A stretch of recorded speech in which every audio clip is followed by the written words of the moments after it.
EDU708, episode 7, I think this is. Yeah, episode 7. Conversational turn taking. So, in linguistics, there's this notion of called speech act theory.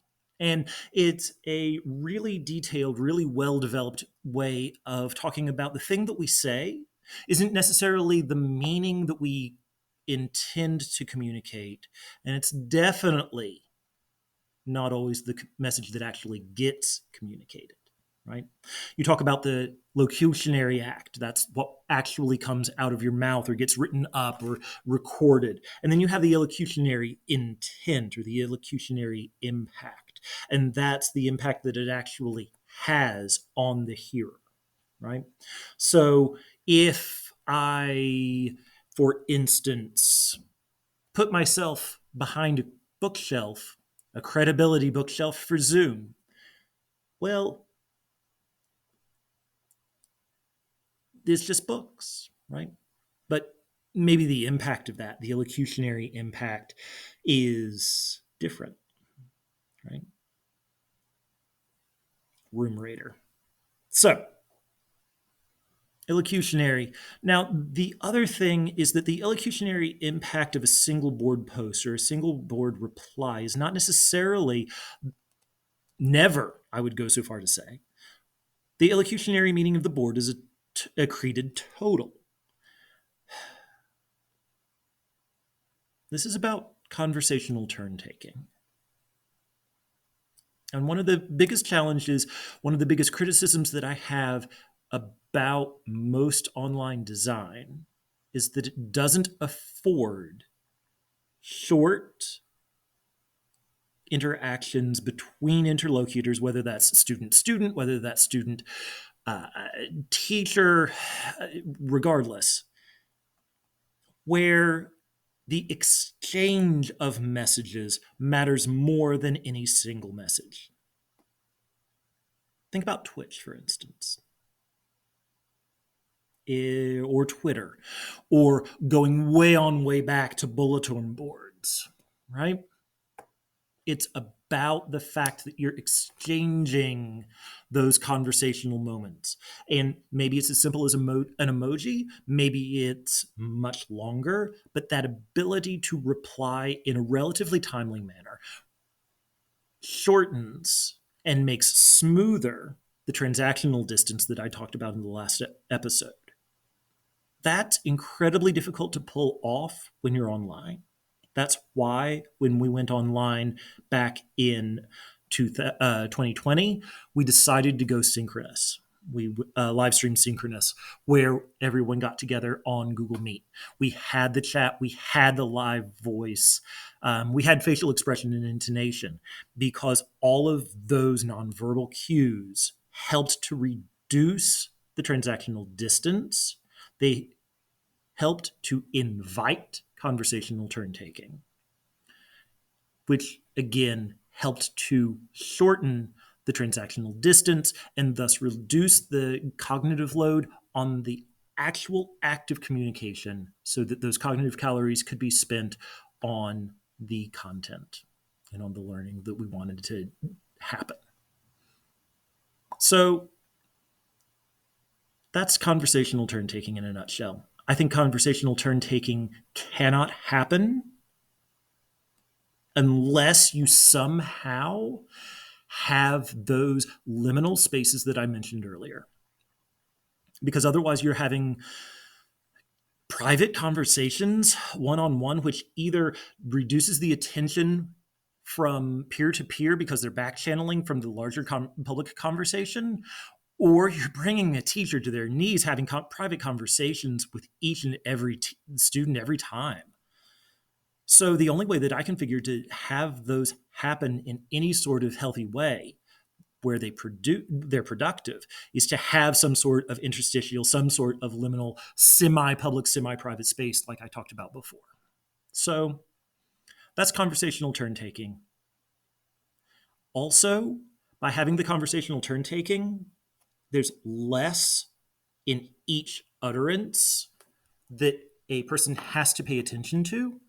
more that is making it easier to attend to, and that expectation of reciprocity increases commitment. Getting back to Schlechte. When those are tied together in conversations that are about the course curriculum, which is expansively framed, then really we're looking at building social presence that builds relationships. So that's conversational turn taking. But the other thing about that, because the conversations are taking place via a medium, and the medium is the massage, is that for my students at least, one of the things that we really had to work on that I didn't expect was teaching comment and reply as a genre. So one of the articles that we read was Armelini and DeStefano's update to the community of inquiry model. And again, visiting the, well, there you are, assessment strategies for online learning that I referenced in a previous video by Conrad and Apeno. They also talk about community of inquiry. But they add in another circle. They add in a contextual, all-consuming circle about the applications of the experience, the context, head, heart, time, space, learning context, the context of your learners, the communication medium, right? And the discipline standards. And that all-consuming contextual bubble is missing from the Armelini and DeStefano. And I think that's really a loss. Because if you don't treat the transactional distance to be traversed, the affordances of a medium and the way that it impacts that experience, that it mediates and mediatizes that experience, if you don't take that as the core, the water that you're swimming in when you're building an experience, I think you're really missing an aspect that absolutely needs to be considered. So one of the things that I do is I intentionally teach academic content and academic comment as a genre. So one of the things that we do, I provide a multitude of sentence question stems. You start off with the question word and then the modal verb. So who is, how might, why did, who can, ... I've had incredibly good success by providing only that much of a scaffold and processing time.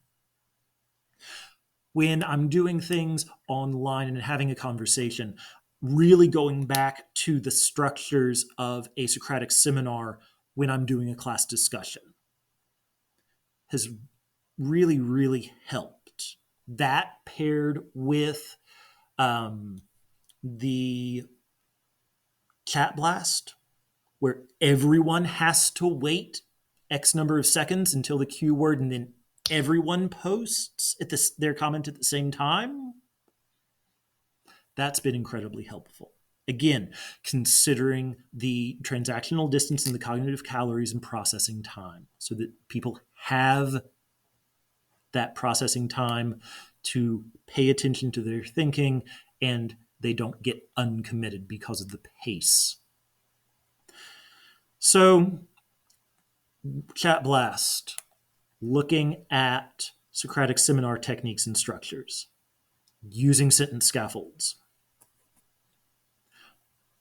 teaching comments as academic comments as a genre, because a comment to a TikTok or a comment that you post in a Twitch chat need to serve very different purposes than an academic course content course comment.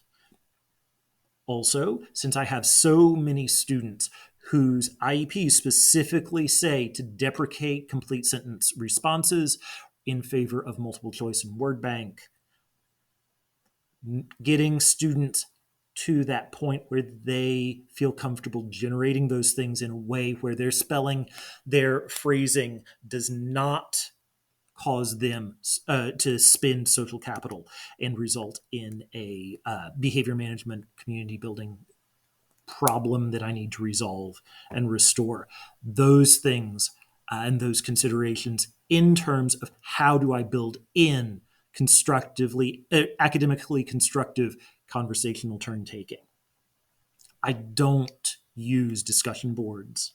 I very, very rarely use asynchronous conversations because of all of these things. But I do use chat blast, open voice threads, meet, those sorts of things so that we can have those conversational turn takings happen and that accretion of relationship and building of trust happening rather than just one-offs. It's that reciprocity that really is what I'm going for.